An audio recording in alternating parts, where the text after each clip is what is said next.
The Syncretion of Polarization and Extremes, Part 49. The Philippines. There's no justice, just us. Transposing Emblem by Kristin Uusitalo. The Philippines is an exquisite place, filled with natural wonders and beautiful cities. It is considered to be one of the leading tourist destinations. When people travel, they see the positives, but what of the negatives? What lies beneath the beauty of the country? The Philippines has 7,107 islands with over 140 distinct languages. When you move from one area to another, people will look, sound, and act differently. However, the islands and cultures are not what divide the country. The main division is due to wealth and the power it affords. I did not have the best childhood. I was not part of the wealthy groups. This allowed me to see things in a different light. My mum and I rented a home all our life, allowing me to experience people from all walks of life. Growing up in an area with people of limited financial means, I shared the same lot as my neighbours. I love those people, my friends. When I asked them about their dreams, it was not about going to college. Their dreams were to leave the country and make a better life for themselves. People who don't know the struggle say, get a job and work for college. I do not see how that is possible when the rent itself is the same amount as your minimum wage paycheck. I have met extremely intelligent people who would put graduates to shame, but could not afford to go to college. No school loans, no welfare. It's just passion and ambition, a burning desire for success. But when push comes to shove, that friction turns to fire. There are no social classes such as lower middle class and upper middle class. There are only the rich and the poor. The rich get richer and the poor stay that way. The most viable options for generating income are dominated by the wealthy and fueled by the blood, sweat, and tears of the needy.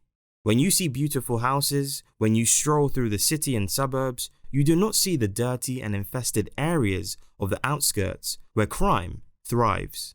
Most people have no driver's license because most people have never driven a car.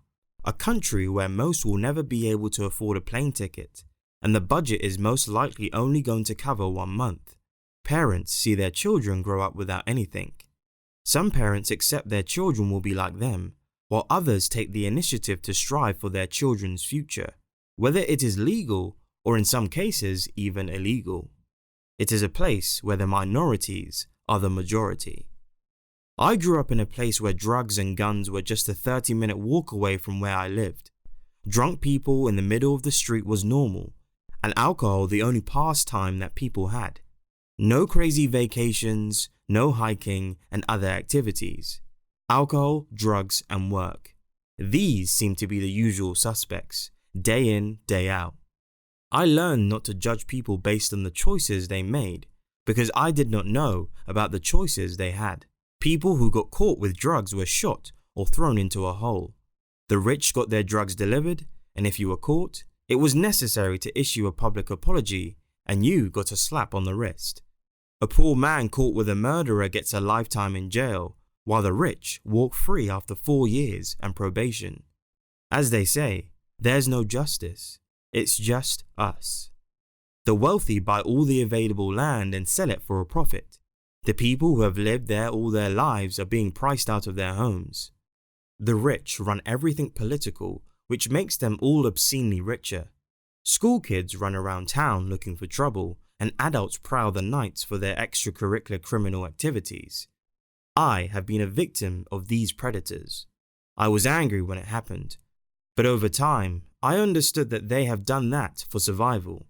I understood that nobody ever wants to risk their life by engaging in crime, but what other choices are there? People say that money is the root of all evil. They are wrong. Lack of money is the root of all evil. Money has been used for good since the beginning of it all. Ways to make that money? That's a different story altogether. To put things in perspective, the minimum wage ranges from $140 to $220 a month. Does that sound good?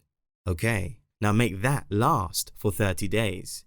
Imagine that you have a family. In some ways, the conditions are good. Other countries have it worse. Nonetheless, it pains me to see a father working hard only to grow old without anything to show for it. In terms of employment, most people do not enjoy any benefits. The big companies make contracts extremely short to avoid providing any benefits you can gain with long-term employment. People accept this because there are no other choices. It is a survival tactic that is used to ride out short-term problems. They will never have any healthcare benefits, any type of pension plan, or any type of workers' compensation if hurt. Imagine a young teenager whose dream for the future is to leave their home to help their family. A young child who wants to journey into the abyss to see if there's any light to be found. To risk everything they have, just to have the chance to see a different future. Everyone knows it, young or old. There are slim chances of success in our country. Statistics say that there are 4 million Filipinos in America alone. What does that tell you? Well, I know what it tells me. I love the country. Despite its poverty-stricken streets, most of the people are genuine. There is a lot of crime and cruelty, but the people are why I choose to grow old there. I am one of the people that went abroad. Everything's going well. It took me about 5 years to scrounge up a respectable amount to leave the country for work. I still have plans to go back, but not anytime soon. I have a lot of regrets in my past. One of them was not going abroad younger. But the future is brighter than it has ever been for me. There are a lot of good wealthy people, but it is difficult to build up and easy to destroy. The people making a difference are the rich.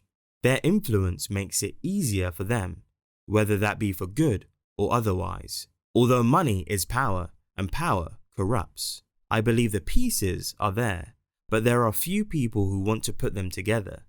United, we can put the puzzle together and strive for a better future.